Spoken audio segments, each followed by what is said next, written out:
Hello, everyone, and welcome back to English Podcast Talk. I'm Alex, and I'm really happy you're here with us today. If you're listening in the morning, good morning. If it's afternoon or evening where you are, welcome as well. Wherever you're listening from, thank you for spending this time with us. Hi, everyone. I'm Emma. It's great to be here again. Alex, I really like today's title. Yes, today's episode is called Speak English Naturally, Slow and Clear Conversations. And this episode is especially for listeners who want to speak English more confidently, but sometimes feel nervous, shy, or unsure about their words. Exactly. Many learners think they need to speak fast or use difficult vocabulary to sound natural, but that's not true. Not at all. In fact, clear and slow English is very natural, especially in real life and at work. Native speakers slow down all the time. They pause, they think, they choose simple words. And that's what we want to help you with today. In this episode, we'll focus on real conversations, not textbook English, the kind of English people actually use every day. Yes, and we'll speak slowly and clearly so you can listen comfortably, understand the meaning, and repeat after us if you want. So before we start, let's tell our listeners what they'll learn today. Good idea. Today, you will learn how to speak English naturally, without pressure, how to sound polite and friendly in everyday situations, how to use simple sentences that sound professional, and how to feel more confident using English at work and in daily life. And just to remind everyone, this is a conversation-style lesson. You don't need a notebook right now. Just listen and enjoy. Yes, think of this like listening to two coworkers or friends talking. No stress, no exams, just English. Alex, can I ask you something? Many listeners tell us they understand English, but when it's time to speak, their mind goes blank. Why does that happen? That's a very common problem. It happens because people try to be perfect. They worry about grammar, pronunciation, or making mistakes. When that happens, speaking becomes stressful. So today, we're not focusing on perfection. Exactly. Today, we're focusing on being clear, being polite, and being natural. Mistakes are okay. Pauses are okay. That's really important. Even native speakers say things like, let me think, or how can I say this? Right. So if you do that in English, it's completely normal. Let's also talk about how this episode is structured so listeners know what to expect. Good point.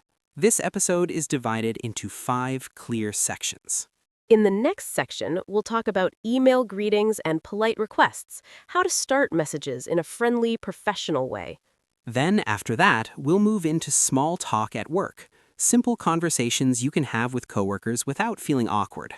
Later, we'll look at professional email examples with clear and easy sentences you can use right away. And finally, we'll practice meeting phrases and do a full recap so everything feels clear and organized. So if you're listening while walking, driving, or relaxing, you can just listen now and come back later to practice. Exactly. And here's a quick question for our listeners before we move on. Yes, listener question time. When you speak English, what is harder for you? Is it finding the right words, speaking without fear, understanding others, or speaking politely at work? You don't need to answer out loud. Just think about it. That answer will help you focus during this episode. Before we finish this first section, let's do a mini recap. Okay, in this section, we talked about speaking English slowly and clearly, using simple, natural sentences, not worrying about perfection, and what you'll learn in today's episode. Perfect. Remember, clear English is good English. All right, Alex, I think we're ready to move on. Yes, let's start with email greetings and polite requests, something everyone needs. Now, let's move on to section 2, where we focus on something almost everyone uses, emails in English. This is especially important if you work in an office, study, or communicate professionally. Yes, and many English learners tell us the same thing.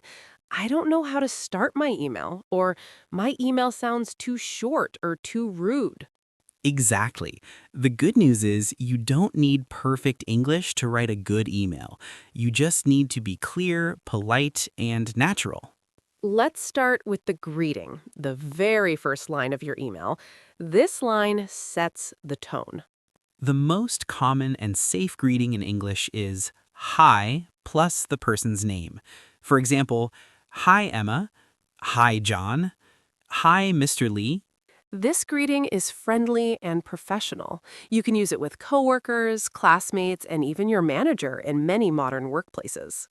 How about hello?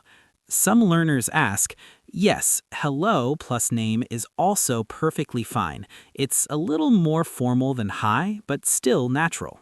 Now, let's talk about dear. You might see emails that start with dear. Dear is more formal. You can use it when writing to a client, writing to someone you don't know, writing in a very formal situation. For example, Dear Mr. Ahmed, Dear Miss Brown. But for daily work emails, hi is usually enough. Next question, what if you don't know the person's name? In that case, you can write, Dear Sir or Madam.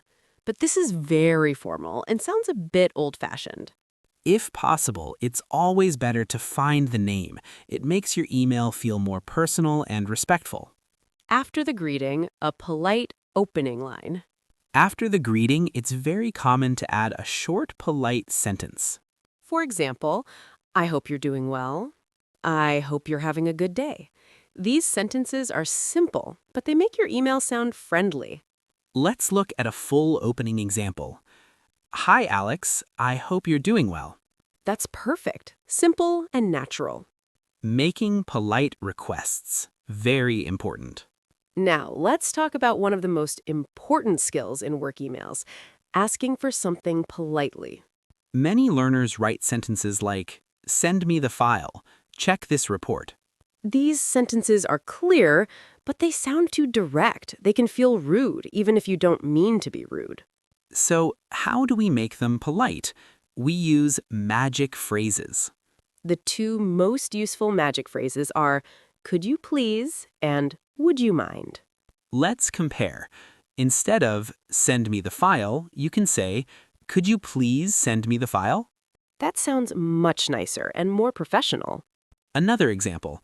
Instead of check this report today, you can say, would you mind checking this report today? Very polite, very natural. Practice time. Now, let's do a short practice. Imagine you want your coworker to review a document. How would you say it politely? Pause the audio if you want and think. Here's one possible answer. Could you please review the document when you have time? Great. Notice the phrase, when you have time. It sounds respectful and not demanding. Ending your email politely. Now, let's talk about how to end your email. Common and natural endings include thanks, thank you, best regards, kind regards. Thanks is friendly and good for daily emails. Kind regards sounds a bit more formal. Let's look at a full, short email example. Okay. Hi, Emma. I hope you're doing well. Could you please send me the updated schedule? Thanks. Alex. That email is clear, polite, and professional. No difficult grammar. Mini summary. End of section 2. Before we move on, let's do a quick recap. In this section, you learned how to greet someone in an email, when to use hi, hello, or dear, how to make polite requests using could you please and would you mind, and how to end an email politely. Remember, polite English doesn't need to be complicated. Clear, simple, friendly. Exactly. That's natural English. All right, Alex, what's next? Next, we'll talk about something many learners find uncomfortable: small talk at work. Simple conversations, easy questions, no stress. Now we're moving into section 3, and this is a topic many English learners feel nervous about: small talk at work. Yes, small talk can feel difficult because it's not about grammar or vocabulary, it's about connection. Exactly. And the good news is, small talk at work doesn't need to be long or interesting. It just needs to be polite, short, and friendly. Many learners think small talk means having a long conversation, but that's not true. Not at all. Sometimes small talk is just one question and one answer. That's enough. What is small talk at work? Let's start with a simple question. What is small talk? Small talk is short, casual conversation. At work, it usually happens in the morning, near the coffee machine, in the hallway, before a meeting starts. And the goal is not to share deep opinions. The goal is to be friendly and polite. Right. Small talk helps build good relationships with coworkers. It shows you're open and approachable. Common small talk questions. One of the most common is, "How's your day going?" Or, how are you today? How's everything going? These questions are safe and natural. Simple answers that sound natural. Now, many learners answer with just one word, like good. And that's okay, but you can sound more natural by adding one small detail. For example, good, thanks. Pretty good. Not bad. Or a very common one at work, busy but good. That phrase is extremely natural. Native speakers use it all the time. Let's put it into a short example. Okay. How's your day going? Busy but good. How about you? Perfect, short and friendly. Keeping the conversation going. Just a little. Some learners worry, what do I say next? Here's a simple rule. If someone asks you a question, ask one back. For example, how's your day going? It's good, I'm working on a report. How about you? That's it. You don't need more.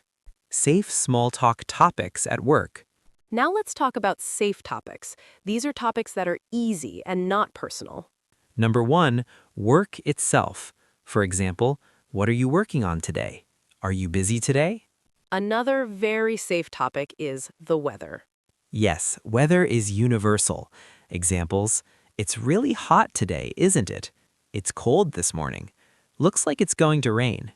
Even a short comment like that is enough. What if you don't want to talk much? This is important. You don't have to talk a lot to be polite. Yes, even a short interaction is fine. For example, Hi. "Hi, how are you?" Good, thanks. See you later. That's already good communication. What if you feel shy or nervous? Many listeners tell us they feel shy speaking English at work. That's very normal. Remember, your coworkers are not judging your English. They just want to communicate. And you don't need perfect grammar. Clear and friendly English is always better than silent English. Practice role play. Okay, imagine we meet near the coffee machine. "Hi, Alex." Hey, Emma, how's your morning going? "Pretty good. Just checking emails. How about you?" Busy, but good. I have a meeting soon. "Good luck with it." Thanks. That's it. Short and natural. Listener practice prompt. Now it's your turn. Imagine a coworker says to you, how's your day going? How would you answer? Try one of these patterns. Good, I'm working on. Pretty good, just busy but good. You can practice this out loud if you want. Mini summary, end of section 3. Let's recap this section. Today you learned what small talk is, common small talk questions, simple, natural answers, safe topics like work and weather, and how short conversations are completely okay. Remember, small talk is not about being interesting. It's about being friendly and clear. Exactly, and you're already capable of that. All right, Alex, what's coming next? Next, we'll look at professional email examples, real, simple emails you can use in your daily work. Now, we're in section 4, and this is where everything starts to come together. In this section, we'll look at professional email examples, realistic, simple emails that you can actually use in your daily work. Yes, this section is very practical.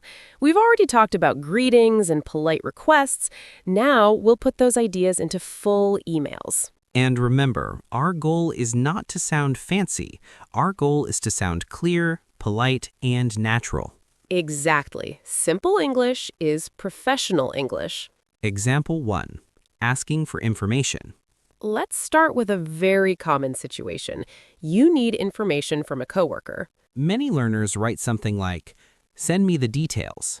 That sentence is clear, but it sounds too direct, so let's look at a better version. Here's a clear and polite email example. Hi, Sarah. I hope you're doing well.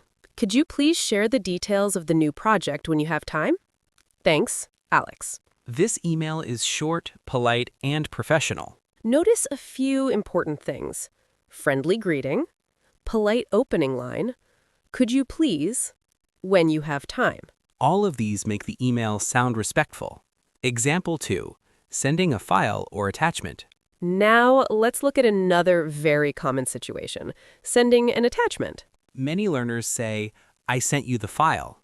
That's understandable, but in business English, we usually use the word attached. Here's a natural example. "Hi, David. I hope you're having a good day. Please find attached the updated report. Let me know if you have any questions. Kind regards, Emma." The phrase, please find attached, is a very common and professional phrase. You can also say, "I've attached the file for your reference," or "I'm attaching the document here." All of these sound natural and professional. Example 3. Replying to an email. Now let's practice replying to an email. Imagine your manager sends you this message. "Hi team, please review the attached document and share your feedback by Friday. Regards, Mark." A good reply does not need to be long. Here's a simple and professional reply. Hi, Mark. Thanks for sharing the document. I'll review it and send my feedback by Friday. Best regards, Alex. That reply is perfect. It shows you received the email, you understand the task, and you will complete it on time. Clear communication builds trust at work. Example 4. Writing a polite reminder. Now, let's talk about something many people feel uncomfortable with, sending reminders. Yes, reminders can feel awkward. You don't want to sound rude or impatient. That's why polite language is very important. Here's a gentle reminder example. Hi, Lisa. I hope you're doing well. Just following up on my previous email about the meeting schedule, could you please share an update when you have time? Thanks, Emma. The phrase "just following up" is very useful. It sounds friendly and calm, not demanding.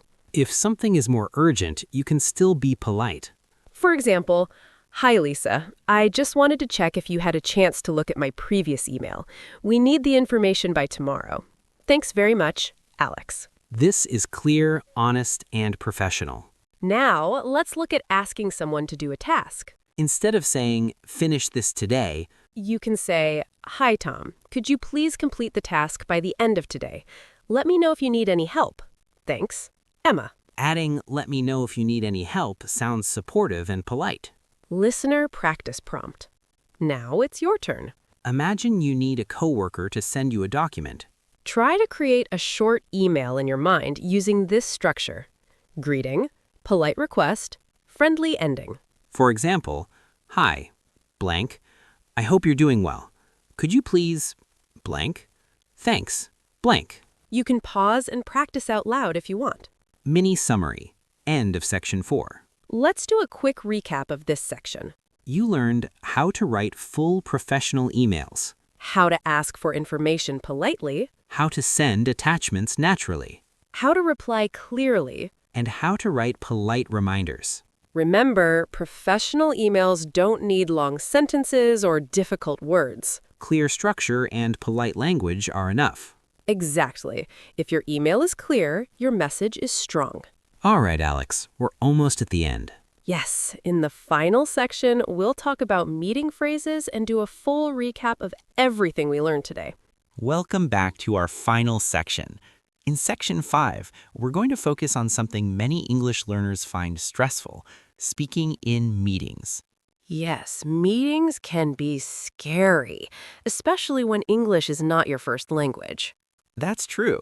People worry about understanding others, speaking clearly, or saying the wrong thing. But just like emails and small talk, meetings don't require perfect English. They require clear, polite, simple English. Exactly. So let's go step by step and look at easy phrases you can use in meetings.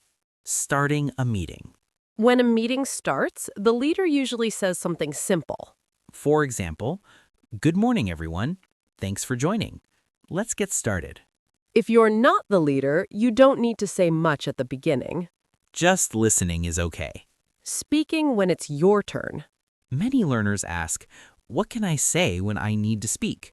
Here are some very useful and simple phrases. Today, I'd like to talk about, I have a quick update on, I'd like to share something. These phrases give you time to think and help others understand your topic. For example, I have an update on the project timeline. That sentence is short, clear, and professional. Agreeing in a meeting. Now let's talk about agreeing with someone. You don't need long explanations. Simple phrases work best. For example, I agree. That's a good point. I think you're right. You can also combine them. I agree. That's a good idea. Very natural. Disagreeing politely. Disagreeing can feel uncomfortable, but it's normal in meetings. The key is to be polite and calm. Here are some safe phrases. I see your point, but I understand, but I think that's interesting, but maybe.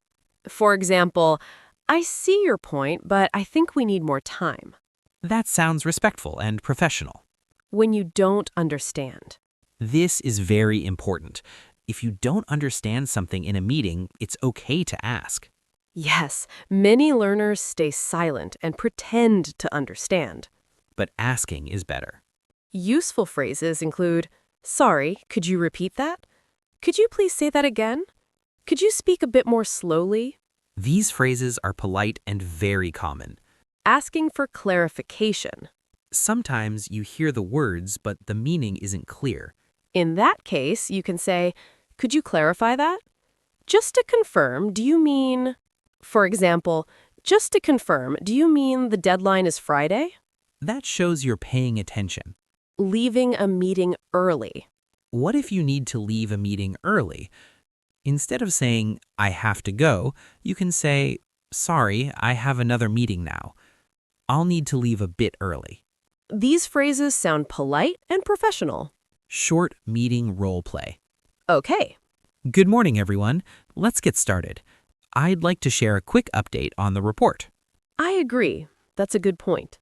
Sorry, could you repeat that last part? Sure. Simple, natural, clear.